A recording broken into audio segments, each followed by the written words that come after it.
बिस्मिल्लाहिर्रहमानिर्रहीम। अस्सलाम वालेकुम नाज़रीन, मैं हूं अहमद फ़वाद और आप देखते हैं मुझे मेरे यूट्यूब चैनल और फेसबुक पेज पर। नाज़रीन, जहांगीर तरीन के हवाले से एक बहुत बड़ी ब्रेकिंग न्यूज़ है। अहम ज़िम्मेदारी जो है वो उन्हें मिल चुकी है। इसकी क्या तफसीलात हैं, क्या ज़िम्मेदारी उनको दी गई है। वज़ीर-ए-आज़म इमरान खान साहब की जानिब से अपनी नई टीम का ऐलान किया जा चुका है। इस टीम में कौन कौन है, इन्हें क्या क्या ओहदे जो हैं वो मिले हैं और इनकी क्या क्या जिम्मेदारियां होंगी। यहाँ तक कि कुछ लोगों के ऊपर बहुत ज़्यादा एतराज़ात भी उठे हैं। ये सारी तफसीलात आज की इस व्लॉग में मैं आपके सामने रखने जा रहा हूँ। सबसे पहले नाज़रीन, जो इमरान खान साहब की जानिब से जिम्मेदारियां दी गई हैं, जो ओहदे दिए गए हैं, उसके अनाउंसमेंट मैं आपको कर दूं, फिर दीगर जो जहांगीर तरीन के हवाले से मामला है उसकी तफसीलात आपके साथ शेयर करूंगा।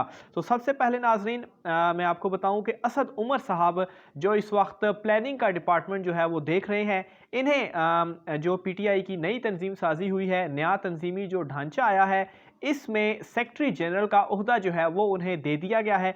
इससे कबल जो सेक्रेटरी जनरल का ओहदा था वो आमिर महमूद कियानी साहब जो थे उनके पास था, लेकिन केपी के इंतखाबात में शिकस्त के बाद पूरी तंजीम तहलील की गई, तमाम ओहदेदारों को फारिग किया गया और असद उमर साहब को ये नई और बड़ी अहम जिम्मेदारी दी गई है। सेक्रेटरी जनरल का जो ओहदा है वो असद उमर साहब के पास है। इसके अलावा नाज़रीन, वज़ीरे दिफा परवेज़ खटक को भी बड़ा एक अहम ओहदा दिया गया है और वो केपीके के सदर जो है वो होंगे पार्टी के।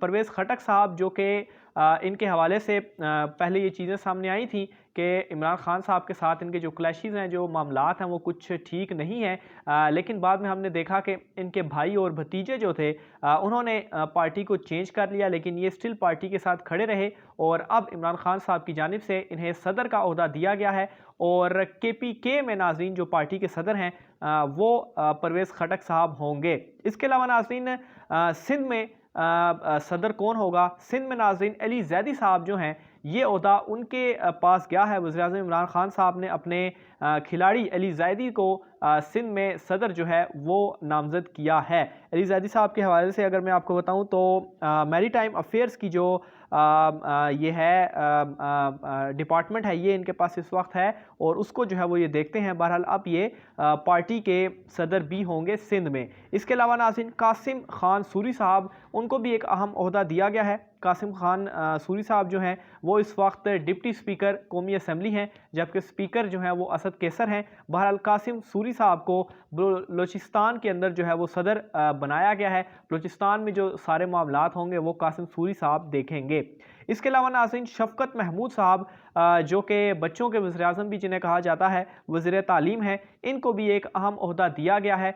सबसे बड़ा सूबा पंजाब का इन्हें सदर जो है वो बनाया गया है। लेकिन नाज़रीन, इसके साथ ही साथ जनूबी पंजाब को अलहदा रखा गया है और खुसरो बख्तियार को इस वक्त जो बाकायदा तौर पर ओहदा दिया गया है उन्हें सदर बनाया गया है जनूबी पंजाब का। खुसरो बख्तियार नाज़रीन सनतो पैदावार जो है वो इनके पास मौजूद है, उसको वो देखते हैं। इसके अलावा नाज़रीन, आखिर में आमिर कियानी साहब जो हैं, जो कि सेक्रेटरी जनरल थे पार्टी के, उन्हें भी ओहदा दिया गया है और उन्हें एडिशनल सेक्रेटरी जनरल जो है वो तैनात किया गया है। आमिर कियानी साहब के हवाले से मैं आपको बताऊं तो ये वज़ीर सेहत रह चुके हैं। पाकिस्तान तहरीक इंसाफ ने जो इब्तदाई तौर पर वज़ीर सेहत थे वो यही थे, लेकिन जो इनके ऊपर मुकदमात थे, अद्वियात की कीमतें बढ़ने और जो करप्शन के मामला थे वो इनके ऊपर कुछ इल्ज़ामात थे। फिर उसके बाद जो है वो ये वजारत से जो है वो अलहदा हो गए। ये जो है उसके बाद पार्टी के जो है वो सेक्रेटरी जनरल तो रहे, लेकिन तंजीम सारी तहलील हुई और अब इमरान खान साहब ने एडिशनल सेक्रेटरी जनरल के तौर पर इन्हें जो है वो नामजद किया है। अब नाज़रीन, यहाँ पर कुछ लोगों के ऊपर रिजर्वेशंस भी हैं पार्टी के अंदर भी, वो इतलात जो है वो मैं आप तक पहुँचा देता हूँ। सबसे पहले नाज़रीन, अली जैदी साहब जो हैं, इनके हवाले से कुछ जो मामलात हैं वो ठीक नहीं हैं पार्टी के अंदर भी। इनके हवाले से ये कहा जा रहा है कि ठीक है, इन्हें सिंध का सदर तो बना दिया गया है, लेकिन अंदरूने सिंध के जो मामलात हैं वो इनके सपुर्द नहीं करने चाहिए। जिस तरह से पंजाब को और जनूबी पंजाब को अलहदा रखा गया है, अलहदा लोगों को वो दी गई हैं, तो इसी तरह से जो अंदरूने सिंध है वो मामलात किसी सिंध के किसी और लीडर के हवाले जो है वो इमरान खान साहब को किए जाने चाहिए थे। तो बहरहाल ये हो गया अली जैदी साहब। इसके अलावा नाज़रीन, शफ़क़त महमूद साहब के ऊपर भी इसी तरह से कुछ रिजर्वेशंस मौजूद हैं। इनके हवाले से ये कहा जा रहा है कि ये बाबू टाइप आदमी है और पार्टी के मामलात जो है वो संभालना इनके बस की बात नहीं है। इससे पहले भी ये इत्तलात का जो डिपार्टमेंट था वो पाकिस्तान तहरीक इंसाफ की जानिब से देखते थे, लेकिन फिर गालिबन उससे इन्होंने खुद ही अलहदगी इख्तियार कर ली क्योंकि इनसे संभालने नहीं हो रहा था। तो बहरहाल इनके हवाले से ये रिजर्वेशन है कि ये बाबू से मुराद ये इतने ज़्यादा एक्टिव नहीं है, तो इनको पंजाब जैसा बड़ा सूबा का सदर लगाना, तो इनके ऊपर भी कुछ रिजर्वेशंस मौजूद हैं। इसके अलावा नाज़रीन, खुसरो बख्तियार जिन्हें जनूबी पंजाब दिया गया है, इनके हवाले से ये हैं कि ये बहुत ज़्यादा लेविश किस्म के आदमी हैं और ये भी उस तरीके से वर्कर के साथ घुल मिलकर या निचले लेवल पर जो वर्कर्स हैं उनके साथ शायद उस तरीके से घुलते मिलते नहीं हैं, इसलिए इनके ऊपर भी कुछ रिजर्वेशंस जो हैं वो मौजूद हैं। तो बाकी परवेज़ खट्टक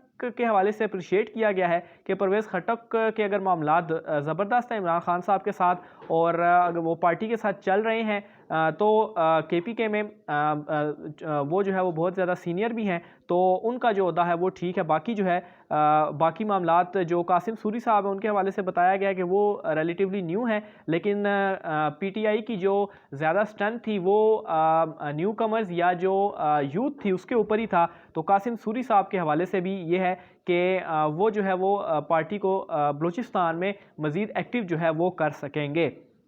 इसके अलावा नाज़रीन, मैं आपको जहांगीर तरीन के हवाले से जो दूसरी बड़ी अहम खबर मैं आपको देने वाला हूँ वो ये है कि अगर ये तमाम जो पार्टी के अंदर जो तंजीमी ओहदे हैं इनमें जहांगीर तरीन को बाकायदा तौर पर अनाउंस तो नहीं किया गया कि जहांगीर तरीन के पास कौन सा ओहदा होगा, लेकिन उन्हें नाज़रीन सोर्सेज हमें ये बता रहे हैं अभी तक कि जो हमारे पास इतलात मौसूल हुई हैं कि जहांगीर तरीन जनूबी पंजाब के जो मामलात हैं ये उनके सपुर्द किए जाएंगे और वहाँ पर इनको कहा जाएगा कि उधर के मामलात जो है वो ये देखें। अब यहाँ पर सवाल ये जहनों में आता है कि अगर वाकई उनको दिया जाना था तो फिर खुसरो बख्तियार साहब को अनाउंस जो है वो क्यों किया गया। तो इसकी नाज़रीन एक रीज़न ये हो सकती है कि जहांगीर तरीन बराह रास्त कोई ओहदा नहीं रह सकते क्योंकि वो नाअहल हैं।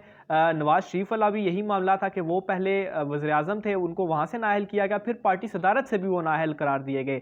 तो सेम जहांगीर तरीन भी चूँकि नाअहल हैं तो इसीलिए कोई ओहदा पार्टी में भी ये नहीं रख सकते, तो इस वजह से बराह रास्त इनको अनाउंस करके तो नहीं दिया जा सकता। हाँ, ये हो सकता है कि इनको ये कहा जा सकता है कि आप जो है वो जनूबी पंजाब वाली साइड पर जो मामलात हैं उनको देखें, पार्टी को एक्टिव करें, क्योंकि इमरान खान साहब ने इस हवाले से पहले ही वो ये बात कह चुके हैं कि पार्टी के जो पुराने लोग हैं उनको वापस जो है वो लाया जाएगा, उनसे बात की जाएगी। और उसमें जहांगीर तरीन के हवाले से भी था कि वो दोबारा एक्टिव हो रहे हैं और हमारे सोर्सेज हमें ये इतलात पहुंचा रहे हैं कि जहांगीर तरीन जो है वो जनूबी पंजाब के हवाले से चीज़ें देखेंगे। इसके अलावा शफकत महमूद भी शायद पंजाब में उनके ऊपर रिजर्वेशंस तो हैं कि वो उस तरह से एक्टिव नहीं है, तो जहांगीर तरीन को पंजाब के हवाले से भी जो मामलात हैं वो वहाँ पर भी देख सकते हैं। अलबत्ता डायरेक्ट नहीं देख पाएंगे क्योंकि ओहदा उनको दिया नहीं जा सकता नाअहली की वजह से, लेकिन वैसे जो है वो इन जगहों पर पार्टी मामलात देखकर और पार्टी को एक्टिव करेंगे और जो बल्दियाती इंतखाबात होने जा रहे हैं पंजाब में वहाँ पर इनका जो रोल होगा वो बहुत ज़्यादा अहम होगा। तो ये नाज़रीन अब तक की तफसीलात थी, अपनी राय का इज़हार कमेंट बॉक्स में लाजमी कीजिएगा। ख़ास तौर पर ये जो सारे नाम मैंने आपके सामने रखे हैं आप इनके हवाले से क्या सोचते हैं कि ये दुरुस्त फैसला किया गया इमरान खान साहब के हवाले से कमेंट बॉक्स में लिखिएगा। अपनी राय आज के व्लॉग से इतना ही, मुझे इजाज़त दीजिए। अल्लाह हाफ़िज़।